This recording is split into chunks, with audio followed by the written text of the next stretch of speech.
Débrief du marathon des vins de la Côte Chalonnaise 2025. J'en ai chié. Non, vraiment ça a été difficile. Dans le sens où j'étais pas du tout en forme le jour du départ. Ça faisait 3-4 jours que je traînais une gastro.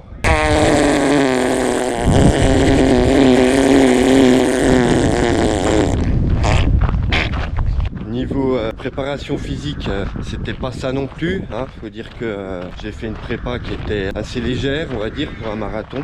Depuis le début de l'année, j'ai dû faire 2 sorties de 20 km et un peu plus. Je m'étais contenté de petites sorties à droite à gauche. Pas de prépa réelle, on va dire. Ça a quand même été difficile. À partir du 30-35e kilomètre, j'ai eu une vraie baisse de régime. Le manque de préparation physique s'est fait ressentir. Et puis voilà, il y a cette fameuse gastro qui s'est rappelée à moi un petit peu tout au long du parcours. En fait, très tôt dans la course, j'ai commencé à avoir des sérieuses crampes au ventre. Alors j'essayais de les contenir, des fois ça passait un peu. J'arrive à relancer sur quelques minutes et puis ça revenait. Au final, j'ai dû m'arrêter au moins 4 fois pour...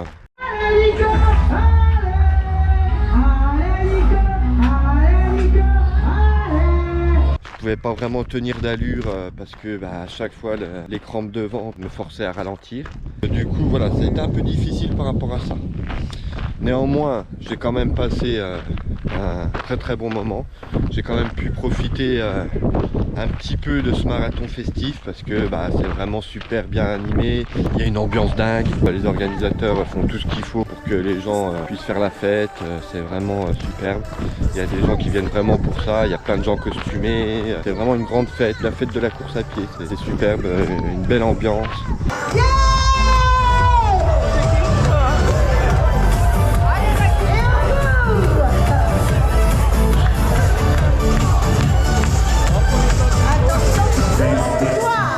Puis voilà, il y a cet aspect festif donc tout au long avec des fanfares, des groupes de musique, des chanteurs.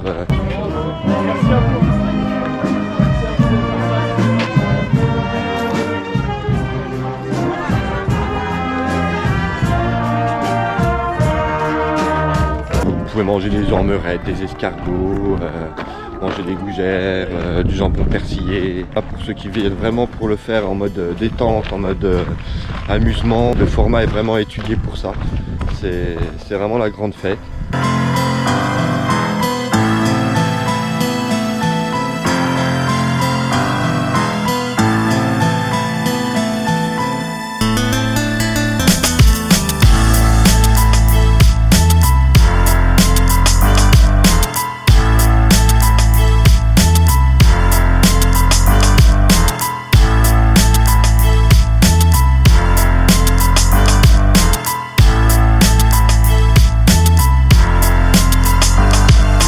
Il y avait un moment magique, c'était 35 ou 36e kilomètre, il devait rester 5 km à tirer avant l'arrivée. Tu arrives sur le parcours et puis il y a une petite salle des fêtes dans laquelle il t'a indiqué d'aller parce qu'il y a un ravitaillement. J'y vais et puis en plus comme de toute façon moi j'ai plus aucune considération de chrono, enfin voilà, j'ai pas le temps de m'arrêter. Donc je rentre dans cette salle. Puis alors là c'est une nightclub, des spots partout, il y a des DJ, il y a des fumigènes, il y a des mecs qui sont déguisés, qui dansent avec des verres de blanc à la main, enfin c'est grand n'importe quoi. Tu passes de la souffrance du marathon d'un coup, où tu es au bout de ta vie, tu viens de courir 37 km, tu sais qu'il en reste encore 5 qui vont être pénibles à parcourir. Et puis tu as ce petit intermède là où tu te retrouves dans une salle des fêtes avec des spots lumineux, des gens qui dansent, de la musique à fond, enfin c'est une dinguerie, c'est vraiment n'importe quoi.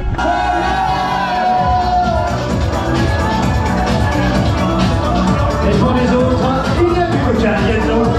C'est exceptionnel quoi, c'était vraiment du temps suspendu dans cette course. Et ça par contre c'est quelque chose que vraiment j'étais surpris, je m'attendais pas du tout.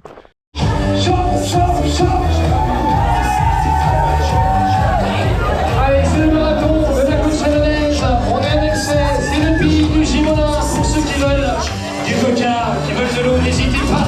C'est vers le Bleu de Gourmand, vers notre licorne. Et les lunettes de soleil magiques. N'hésitez pas à vous restaurer.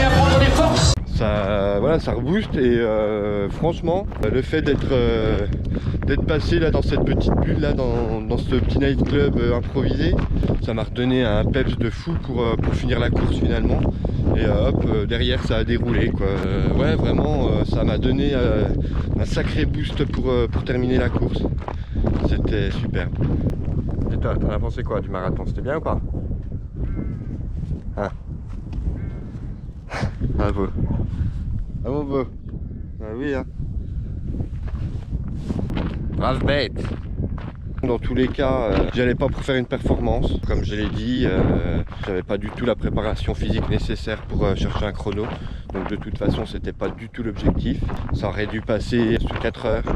Bon, c'était sans compter le fait que je sois malade sur la ligne de départ. Bon, du coup, j'aurais dû mettre, je pense, 4h20, 4h22, enfin dans ces eaux-là. Le chrono est anecdotique hein, dans ces coups de temps-là. J'étais surtout venu pour le boucler, pour prendre du plaisir. Si la course en elle-même a été vraiment très difficile à mener, le bonheur de franchir la ligne d'arrivée est d'autant plus important, quoi. C'était vraiment un soulagement, mais un soulagement, voilà, 5e soulagement du marathon là, pour le coup, un vrai soulagement cette fois-ci.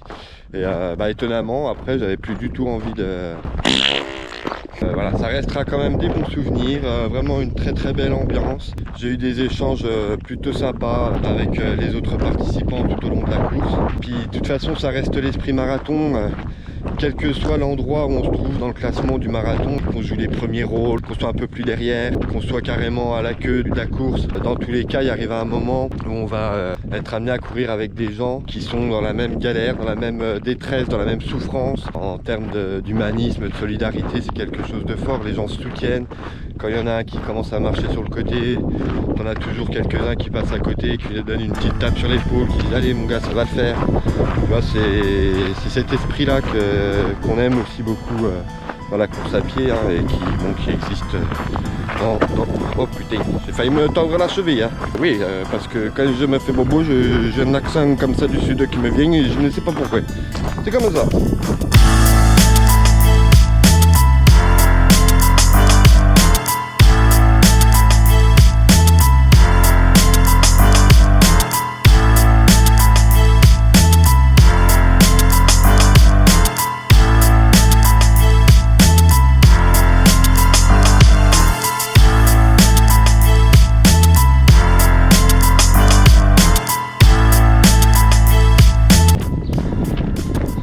Allez, à bientôt.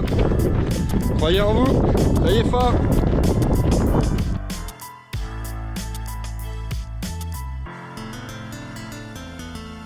Oui, c'est juste un petit aparté. Là, j'y repense que les gens qui regardent la vidéo diront non mais attends, le gars il s'est arrêté pour chier.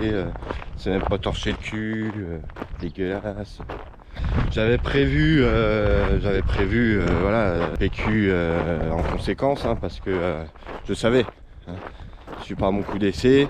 Je savais que potentiellement il y aurait peut-être plusieurs arrêts au stand, que j'allais avoir la croque-rotte qui allait faire toc-toc un certain nombre de fois pendant la course. J'étais équipé. J'avais le bandeau rose bien fourni. C'est toujours pareil, hein, peut toujours rester une petite traçounette, hein, on n'est pas, tu vois, on n'est pas dans les conditions, c'est quand même rustique, hein, entre deux rangs de vignes, c'est des fois un peu compliqué. Si ça peut vous rassurer, voilà, je suis pas arrivé en sentant la merde à 3 km à la ronde. Mais quand même.